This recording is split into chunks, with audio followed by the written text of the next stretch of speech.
From time to time, and for various reasons, some animals can and have gone extinct in the UK. In this video, I'm going to show you 5 of them species that have gone extinct but are now back here living in the wild. First up is the largest bird of prey in the UK, the white-tailed eagle. These birds, with a massive wingspan of up to 2.4 metres, are known as flying barn doors because of their sheer scale and size when in the sky. Unfortunately, such large birds need a lot of space and food, and due to the ever-changing landscape and increasing persecution from people, they went extinct in 1916.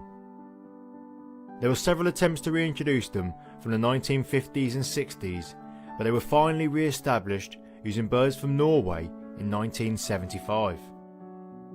In 2007, further reintroductions were carried out in Scotland, and more recently, since 2019, 25 young eagles have been released on the Isle of Wight, with 35 still to be released.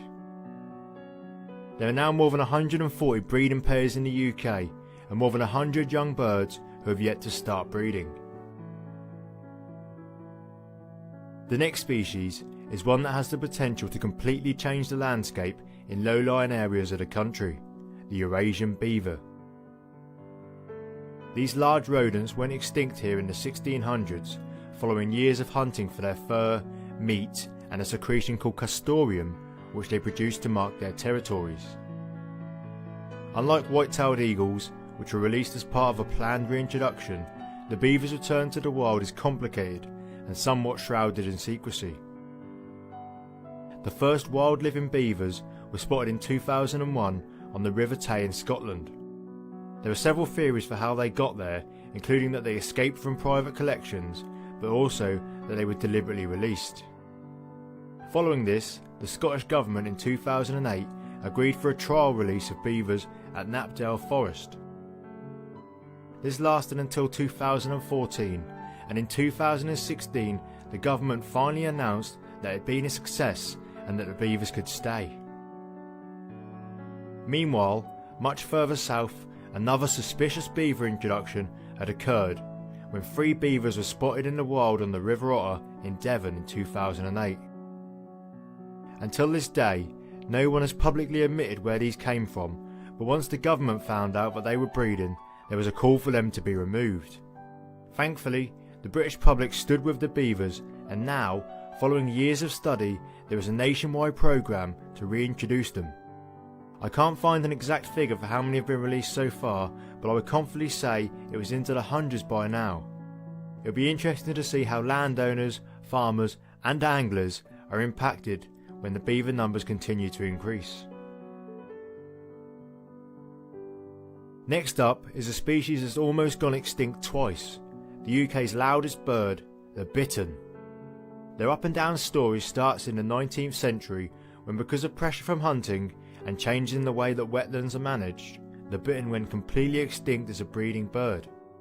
For unknown reasons, they recolonised from mainland Europe, and when a nest was found in 1911 in the Norfolk Broads, things were looking up for the bittern.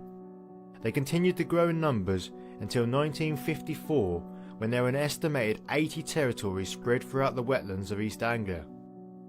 The story doesn't end there though. Over the next 40 years, bittern numbers plummeted once again, and in 1997 there are only 11 adult males remaining here. In response to their decline, partnerships formed across the country with organisations such as the RSPB, the Wildlife Trust and large landowners, raising the water levels in wetland areas to better suit the way that bitterns nest and feed. This has been a resounding success, with more than 200 males recorded calling in 2020. The next animal is in a bit of a grey area as if it should be included on this list or not. Wild boar went extinct in the UK due to hunting in the 13th century, and officially they are no longer recognised as a native species. How native and non-native is defined in this country is a bit confusing, given that barn owls are officially listed as both native and non-native. In my mind, a species that was naturally here and only went extinct because of people should be considered native. Anyway, getting back to the boar of the moment. Because wild boar meat is highly valued, they were kept by farmers, and either because of deliberate releases or accidental escapes, they have found their way back into the wild once more.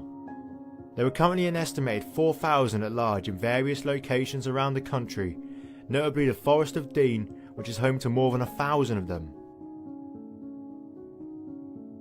Wild boars are great ecosystem engineers, creating habitat with their rooting up of soil, and they are thought to have a massive positive impact on biodiversity. However, these are large, powerful and sometimes aggressive animals, and they regularly come into conflict with people over the damage that they can do to gardens and crops. With the huge swing of opinion towards the value of rewilding in this country, it is possible that eventually they'll be redeemed as a native species, but I don't think that's going to happen anytime soon. Next up is another bird which, just like the bittern, has almost gone extinct twice, the capercaillie. This large member of the grouse family is native to Scotland but has not had the greatest fortune over the years. They first went extinct in the 1800s, with this being put down to large-scale deforestation. However, they were subsequently reintroduced in 1837 using birds from Sweden, and although what exactly was done to help them isn't really clear, these birds flourished, and by the 1970s there was an estimated 20,000 of them. But all wasn't rosy in the capercaillie world, and over the next 25 years their numbers plummeted by around 50%. Sadly, this decline has continued, and although there are multiple suggestions for why they are still declining, nothing has worked so far in order to protect them. Apparently, they are susceptible to competition for food with grazing livestock, they have a habit of crashing into deer fences, and they can fall victim to predation from the recently recolonising pine marten. There are currently around 150 male capercaillies left in the wild, and conservationists once again fear that in the next 20 years they will go completely extinct. At the beginning of this video, I said I'd talk about 5 animals, but being the gift that keeps on giving, I thought I'd throw in a bonus animal to get the conversation flowing: the European bison. It's unlikely that this species ever actually lived in the UK, but their now globally extinct relative, the woodland bison, did. They went extinct around 12,000 years ago, and you won't be surprised to hear that people weren't too good at keeping records back then, so it's not exactly clear why. There is currently a plan underway to introduce European bison to England, and the first 4 animals have recently been released into a large woodland enclosure. It's hoped that they can help to manage woodlands in a semi-natural way in order to replicate the work of the large herbivores that once did roam our countryside. I'm interested to hear what other people think about this, so let me know your thoughts in the comments. Is it a good or a bad idea?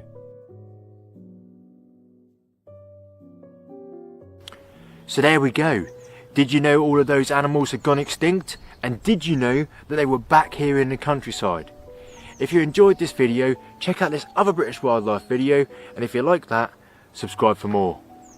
Thanks for watching, and I'll see you next time.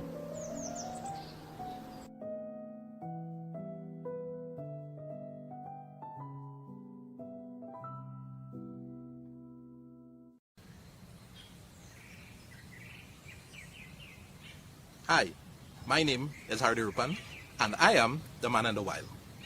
And in today's episode, we will be taking a look and learning some facts about 5 creatures that can be found in Trinidad. One which can be found only in Trinidad. But before we move on to the video, I would like to thank each and every one of you for supporting my channel. For all who have subscribed and all of those who view my videos. We are approaching that 4,000 subscriber mark, and I thank you all for helping me to reach it. And now, let's take a look at these 5 creatures that can be found in Trinidad. Please consider subscribing to support my channel.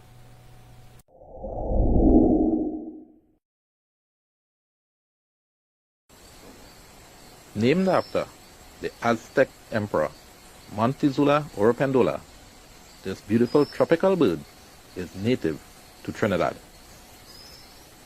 Locally called the cornbird, this beautiful tropical bird has a long yellow tail, a beautiful yellow beak, black brownish feathers, and 2 beautiful blue eyes. The male usually grows around 50 centimeters long. That is about 20 inches. The female is smaller. The female grows about 38 centimeters long, which is about 15 inches. The average weight of the cornbird is about half a pound.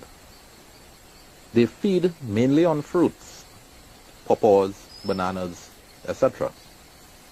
But they also complement their diet with insects, termites, ants, sometimes even grasshoppers. The cornbird lives in social groups, usually in numbers between 20 to 150. They live in the canopy where they build long hanging nests, approximately 2 feet long, where each female would lay 2 eggs in the nest. That takes about 15 days to hatch. The dominant male usually mates with most of these females and produce the offsprings. In the late afternoon, you can see flocks of oropendolas flying overhead as they travel from their feeding place back to their nesting area. Their flocks can number in the hundreds. The oropendola, or cornbird, has a lifespan of about 35 years.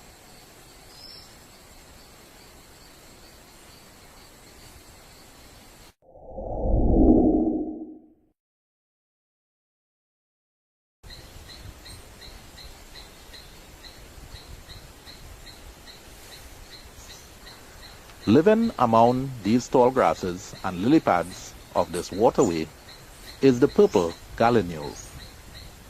Locally called the blue hen, this beautiful water bird is native to Trinidad. The blue hen grows to a length of about 10 inches, which is approximately 26 centimeters. They can weigh between half to 3/4 pounds depending on the environment and the food that they find. The blue hen is omnivorous, which means they eat both plants and animals. They would eat almost anything that would fit in their beak. Beetles, dragonflies, small fish, eggs, larvae, moths, butterflies, leaves, flowers, even fruits. Anything that would pretty much fit in their beak, they would eat. With their long yellow legs and extra long toes, they can walk on lily pads very comfortably, but they can also swim just like a duck in the swamps. The blue hen lays approximately 2 to 6 eggs, which takes about 18 days to hatch. The young blue hen do take approximately 2 years to mature and develop their full colors. The average lifespan of these birds is approximately 22 years. Although these birds can fly, they tend to prefer to hide if they sense danger. The problem is they would usually stick their head behind a leaf, leaving their entire body exposed, believing that they are hiding.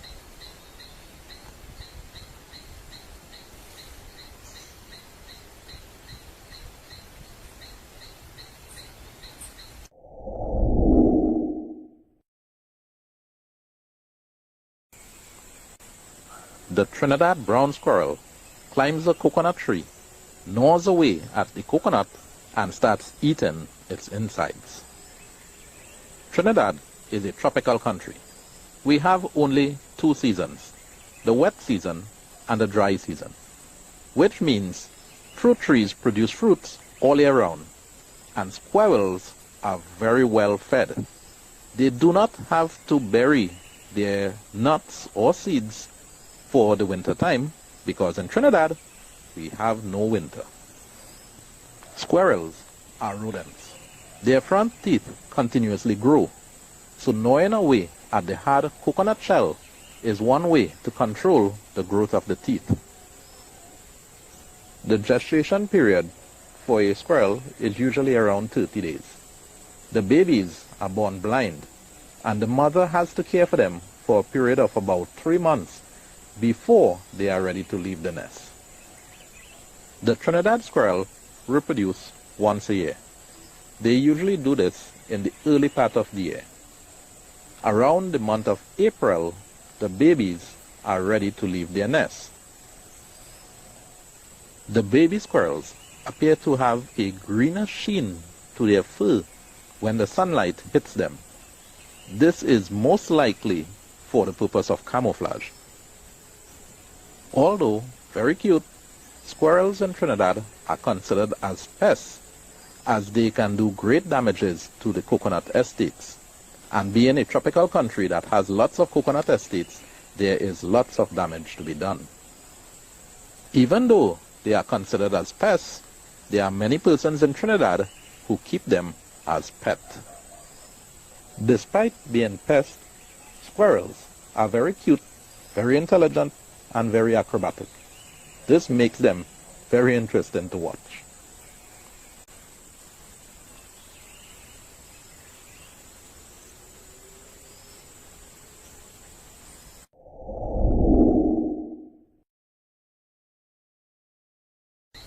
The praying mantis, or god horse, is a predatory insect found in Trinidad. They vary in size, color, and camouflage. When on the hunt, these creatures display patience and agility when needed.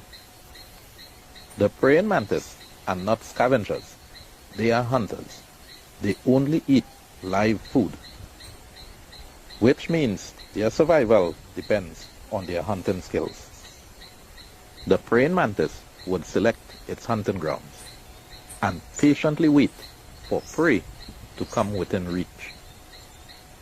This is a life and death game of patience that can last sometimes for hours. This praying mantis is hunting houseflies. It has to stay as motionless as possible to get its prey to come as close as possible for it to grab hold of it.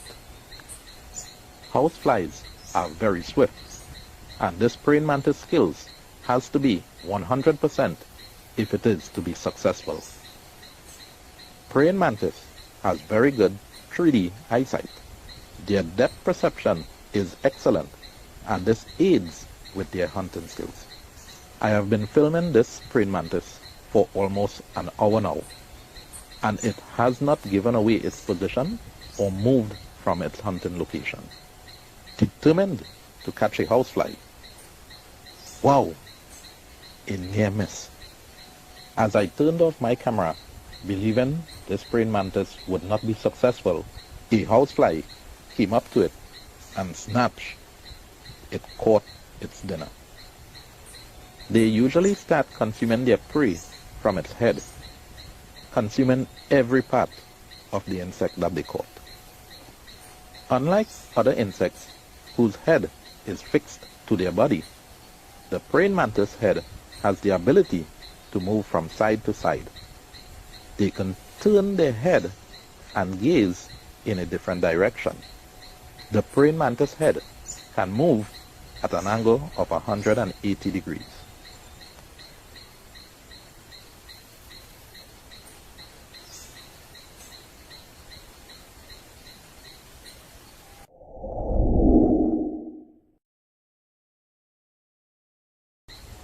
This beautiful moth produces a dangerous offspring that is only found in Trinidad. The Hypercombs trinitatus was so named because of its discovery in Trinidad. In 2019, a group of scientists published a document on this creature that we locally call the chini. Its furry coat is actually toxic spines that, if comes into contact with your skin, will result in an uncomfortable itch and rash. The chini is a moth caterpillar. It has an insatiable appetite. It loves green leafy vegetables. Pak choy, cabbage, lettuce, they would eat everything off of it. In this clip, you will see me harvesting some organic pak choy that I have grown. Because I grow my food organically, I use no pesticide. The chini finds this irresistible. Green leafy vegetables with no pesticide? Wow! This is a relatively small one, about half the length and half the width of the fully grown ones. Knowing that the chini would be attracted to my green vegetables, I usually inspect my plants daily, remove any of them that I find, and place them in the pasture next door. Because they do eat various types of grass as well, they do survive very comfortably there. They move around a lot in search of food. If they find it in abundance, they will settle there and feast. If not, they consume whatever is there and move on. Because they move around a lot, they sometimes venture into your homes. And as many Trinidadians know, if unseen and comes into contact with them, it ends up with a very discomforting itch and rash.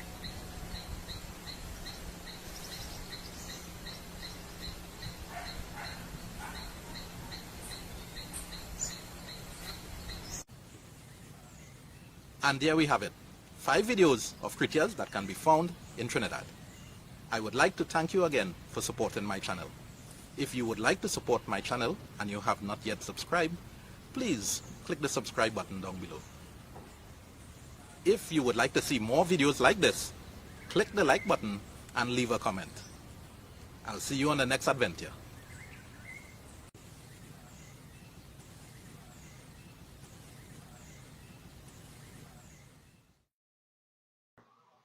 If you enjoyed this video, please consider subscribing to support my channel.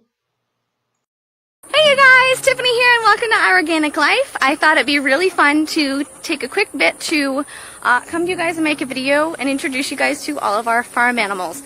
Recently, I was a featured guest on the Goldshaw Farm podcast with Morgan Gold, and he was intrigued by the diversity that we have on our homestead. While it's not uncommon for homesteaders to have a diverse bunch, he was still just kind of really intrigued by the amount of animals that we have on our small farm. For those of you who don't know, we have a 8-acre farm in, oh, it's getting bright. We have an 8-acre farm in South Florida, and we have, what's the word? A myriage, a group. Like we just have we have a very diverse bunch of animals. So I'm going to go ahead and go through and introduce you to all of them. So the first bunch that I'm going to introduce you to is our pasture flock. Now our pasture flock, I think we have every type of fowl you can have in our pasture flock. And I hope it's not too bright. It's pretty bright right now. But in our pasture flock, we have chickens, ducks, 2 turkeys, and a Sebastopol goose. Here is our first people to introduce. Hi, this is Ernette. This is Ernette. And the one walking away is actually Bert. These were turkeys that we bought a while back, as originally they were believed to be Bert and Ernie, but then it turned out we got 1 male and 1 female. They do have a purpose on our farm. They are broad-breasted turkeys, broad-breasted bronze turkeys, and we got them to raise up for Thanksgiving. Oh, wow, why did that go up high?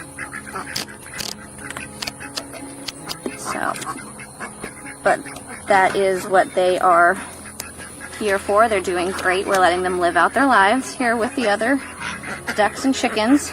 And speaking of ducks, go ahead and introduce you guys to the other members of our flock. What are you doing?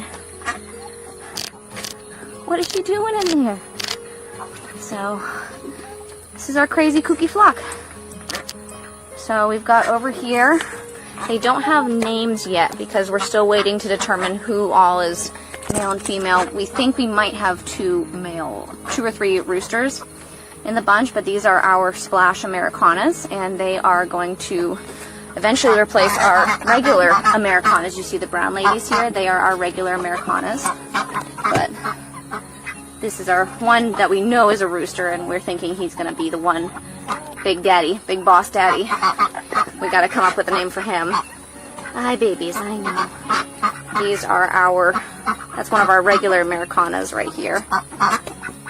Actually, where's Noelle? We have an older Americana who is actually a mix, and she was one of our originals. Noelle! There you are, Mama. That's Noelle. She was actually born around Christmas time, hence the name, Noelle. Hi, pretty Mama. She is one of our oldest. Our other oldest, we've got right here, actually, this is Smog. She's another, they're actually half-sisters. They came from the same lady that we got a while back. And then this is our oldest. We have 2 that are our 2 oldest, and this is Speckle, our black Australorp. She is Leon's first chicken, and I want to say she's about 6 years old now. And might be 7. Actually no, I think she's 5 or 6. But she's doing good. She's going to live her life out here on the farm, because she was Leon's first chicken. And those are our chickens. Now we've got ducks as well, as you can see. So we've got kind of a mixed flock now. We started out with buff or Orpington ducks. And these are the tan ones here, the very pale buff colored ones. Hi, babies. And then this little brown one right here, that is a Khaki Campbell. Haven't determined a name, waiting to see if it's male or female. That came from Morgan Gold of Goldshaw Farms. And let me see if I can, can I see you? Ah, there she is. That's the black one that you see. That is a Cayuga. And that was another one that came from Morgan. And we hatched them. Oh. And so they're all running together happily, quacking along. Quack, quack, quack, quack, quack.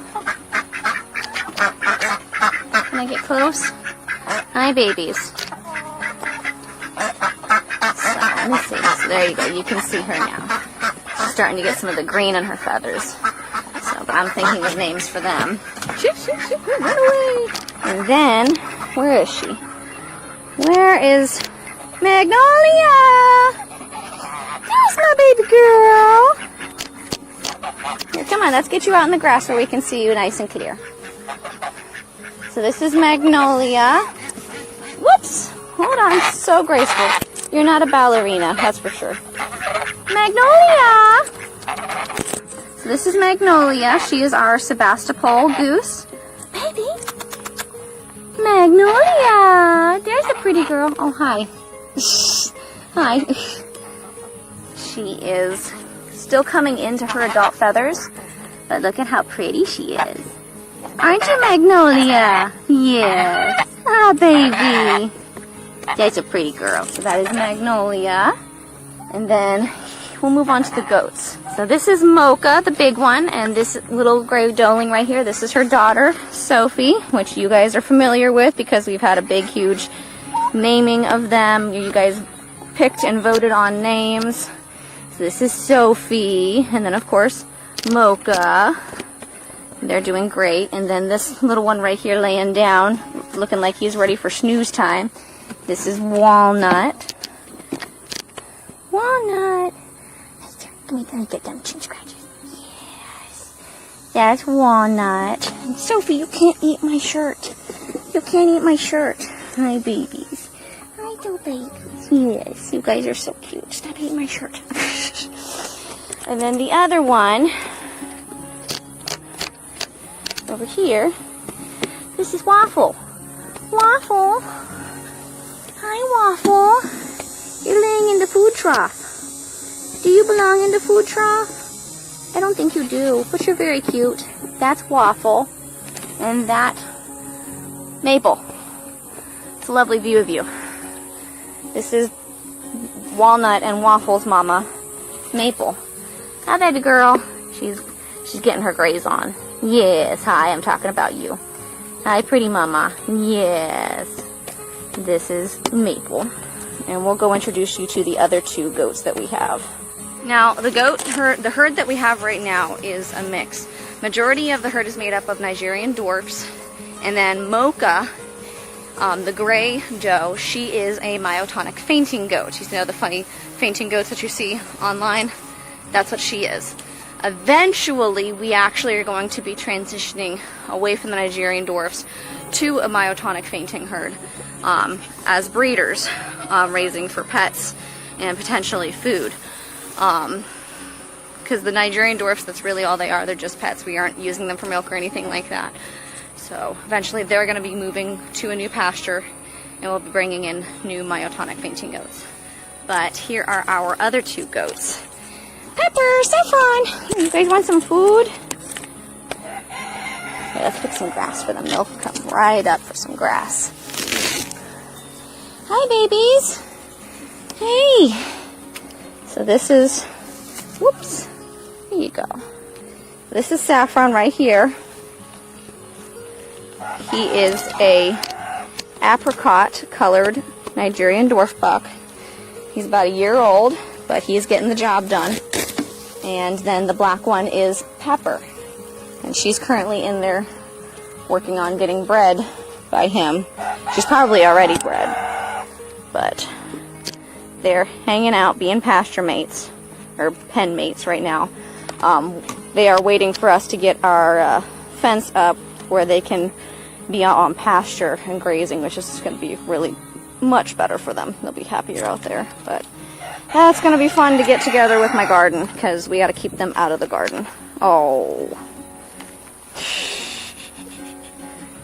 They're constantly trying to decide who is in charge. Yes.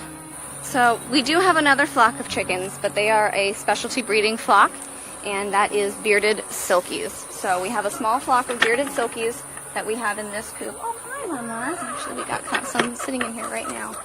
Let's see who's either laying eggs or trying to sit on eggs. Silkies are notorious for trying to go broody.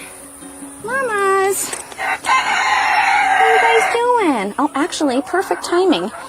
I had introduced you guys to one of our oldest chickens we have on the farm, Speckle. Well, this is the other hen that is, oh, you're fine, mamas. This is one of our, oh yeah, you guys are trying to sit on eggs. This is one of our other oldest hens. This is Coco. She was our first Silkie we ever got, and she is very much loved. She is the sweetest Silkie, the best mama. She has hatched many babies in her lifetime. And she's just like, see, she's even sitting on eggs right now, and she's just like, you're fine, you can sit here. This is Sugar. Oh, don't be a meanie, you're fine. I know, you want to sit on your eggs, but you can't right now, okay? You don't need no babies right now. But that's King Daddy. That is our main head rooster, who's actually going to be moving on soon. He is a painted, bearded, silky rooster. See, there we go. You see his markings. Let me actually go ahead and open up so you guys can see. All right, I'll let you guys, ladies, to it. No, I'm going to take these eggs. You can't have these eggs. I'm sorry. Coco, you got any eggs under you? Okay, yeah, see you sneakies?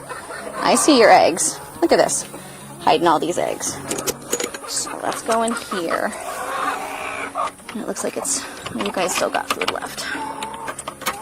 Alright, so let's see let you guys meet everyone in here. So I see you guys are dust bathing. So we only have a few of these guys that actually have names, because a lot of them, half of the flock right now is still coming into age and determining who is male and who is female. So first, see, we got this one right here. This is a Splash Americana.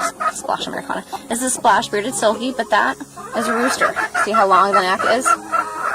This one right here, this little black one, that is a hen. That's actually our one black bearded Silkie hen. Hi, pretty baby. That one down there is a partridge hen named Nutmeg or Cinnamon. That's Nutmeg. Nutmeg. Yeah, that's Nutmeg. And then we've got this black one right here. She doesn't yet have a name. We just recently started figuring out that was a girl. Or we're pretty sure it's a girl, but still working on it. This one down here, she's not dead. She's just dust bathing. That is a partridge hen of ours. Her name is Nutmeg. You clean baby girl. She's so pretty. And then you can see the Splash Silkies in the back. That is a new little painted Silkie that we raised up, that we're trying to get a painted hen before Mr. King Daddy moves on. This is another one right here, this lightly colored one. I'm not sure what coloring she is. She's so pretty though. I adore her. Her name is Rosemary. Yes, I'm talking about you, Rosemary. And then, see, you can see that little hen right there. See, with her big, huge pom-pom. Yes, I'm seeing you, fancy girl. I know, you're all like, what are you doing in here? So, majority of them do not have names, though, because they're still coming of age, but half of them do have names, so we'll be coming up with names shortly for all of them. Hi, gorgeous. Yeah, you're pretty. Yeah. Can you, ma'am, excuse me, ma'am, can you, thank you. Yeah, we want to see your beautifulness. There you go. There we go. You see, we can see your beautifulness. I know, you're dust bathing. I'm sorry. But you're gorgeous. You're very pretty. I love my Silkies. They are the sweetest things. Such sweet birds. So, the next group, of course they're all the way at the far end of the pasture, is our herd of Jersey cows. Now, we had a bigger herd, but we had to thin out. But we used to have 3 cows, 2 steers, and a bull, and then a heifer. And we had to thin out the herd. We unfortunately lost our heifer in a freak accident. So right now our current herd of Jerseys accounts for 1 cow, a bull, a steer, and a bull calf that's going to be getting steered out. But, goodness gracious, I'm sorry, I'm breathing so hard, it's so hot. And I'm walking everywhere. But, here we go. Annabelle! Hi! How's my baby? I know, it's hot, Mama. So this is Annabelle. This is our miniature Jersey cow. She's my favorite girl, yes. Oh, yes, you love them chin scratches. They're your favorite. She is such a good girl. She's 9 years old this year, so she's older. But that don't stop her. Right, Mama? That don't stop you. Sit down here. We sit here. We sit together. Does that stop you? Can I get your chin scratches? Yes, there you go. That's my baby girl. I love you so much, Annabelle. Mwah. There's a good girl. I know, it's hot. And then the trio of troublemakers. Hi, guys. So, this big boy here.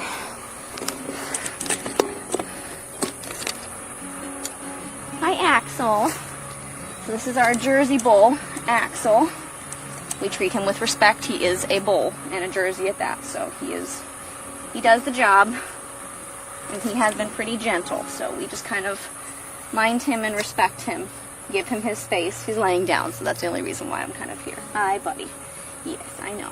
And then this is Brutus, who I have started lovingly referring to as Uncle Brutus because he is Axel's half-brother. And Axel and Annabelle had this little cutie. Hi, Axel. Look at the stick. That is Wellington. And that is Annabelle and Axel's first baby together. So he will be a mid-size mini Jersey. But we are going to be steering him out. And him and Brutus are just like the best of friends. They buddy up. They go everywhere together. It is the cutest thing ever. And Annabelle gets a break. Don't you, Annabelle? You get a break. Uncle Brutus takes care of the baby. Actually, you're a good daddy. Yeah, you are. You stay being nice. I want you to stick around for a little bit longer. Okay, bud? Yeah, you just keep being nice. He's a good boy. That is our small herd of Jerseys. Oh, look at him taking a snooze. You taking a snooze? Huh, Wellington? Hi. Let me see your cute face. Hi, cutie. Oh, you're under the stick. Oh, I see your little horn starting to come in. So, I don't know if I've mentioned it before. I'm pretty sure I've mentioned it a number of times. It's hot. It's really hot right now. It's not as hot as it was whenever we were having all that rain and the humidity was super high, but it's still pretty hot.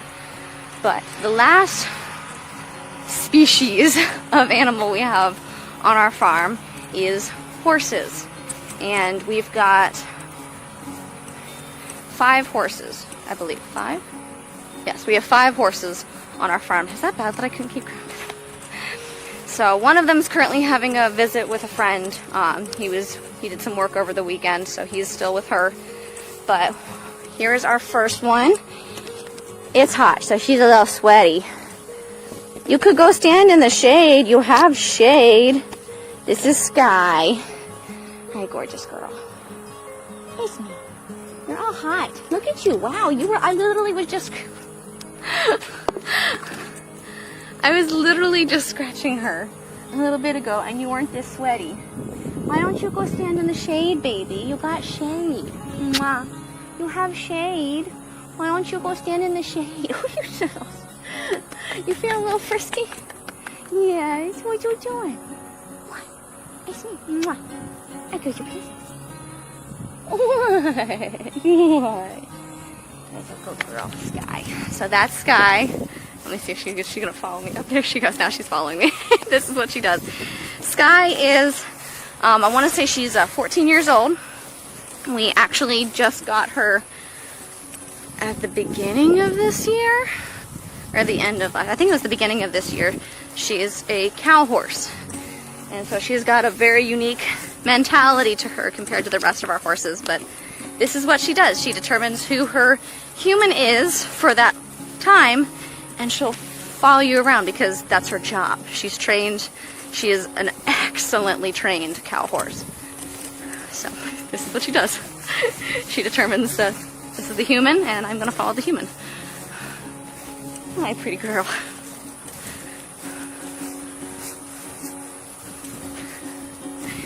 Do you want scratches? Want me to scratch your chest? You were really enjoying me scratching your chest earlier, Sky. Is that what you want? Or you come up here to stand in the shade like you should because it's hot? Why don't you come up here and stand in the shade? Oh, that trough is still leaking. You want chest scratches? You want me to scratch your chest? Let's see. Let's see if I can. Let's see what she does. Scratch your chest. Oh. Does that feel good? Oh, I know. You just want to hang out? You know what, Mama? You just want to hang out? You're such a good girl. Yes. Alright, you ready? Alright, you cool off in the shade, Mama. It's hot. Alright, I'm going to take you guys out to our other horses who are in a separate paddock. So this is Penny. This is my son's pony. What you got in your eye? You got gummies in your eye. Come on, baby. I gotta clean that out. Come here. But this is Penny. She is one of our 2 old girls on the farm. She is Leon's pony, his barrel pony. She was my barrel pony when I was Leon's age.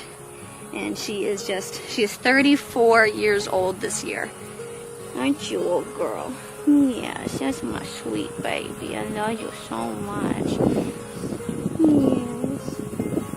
She just got done eating her breakfast. All right, you go get your food. And then here is our other resident old girl, also 34 this year. This is Hannah. Hi, Hannah. You want to meet everyone? I'll come down on your level. This is Hannah. Hi, baby. Mwah. You look like you're ready to take a snooze. Yeah, I think she's ready for a snooze. She just got done eating her breakfast, and now she's ready for a nap. Penny, she didn't finish her food. You want to have the last bit of it, baby? Here. Here. I'll let Penny finish that up. And then here is our last animal to introduce you to. Her name, Riku. Hey. Hi, baby. This is my husband Davis's horse. This is Riku. She is. Hey, come here. Come here. I just want to introduce you. There you go. This is Riku. She is a paint, and she is so sweet. Yes, we got her last year, at the end of last year. So she is his horse, and she is just the biggest sweetheart. Are you enjoying that alfalfa?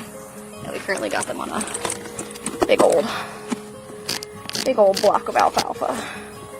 Cause that's what does the best for Penny and Hannah on their weight. You enjoying that, huh? You enjoying that, honey? So, she's a pretty girl. Such a pretty girl. So, those are our animals on the farm. I hope you enjoyed this. I will hopefully here soon be giving you guys the good news that we pulled the loan on to start building the house. And we'll be documenting that process here soon. Here soon I will be doing a virtual walkthrough of what our future farmhouse is going to look like, and I think you guys are going to really enjoy that. So take it easy.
From time to time, and for various reasons, some animals can and have gone extinct in the UK.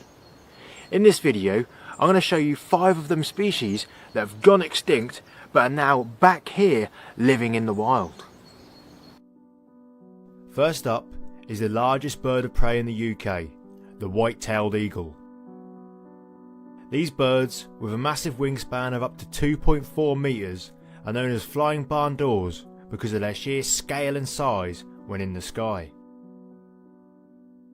Unfortunately, such large birds need a lot of space and food, and due to the ever-changing landscape and increasing persecution from people, they went extinct in 1916.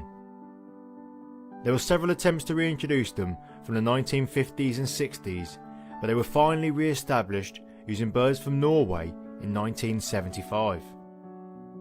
In 2007, further reintroductions were carried out in Scotland, and more recently, since 2019, 25 young eagles have been released on the Isle of Wight, with 35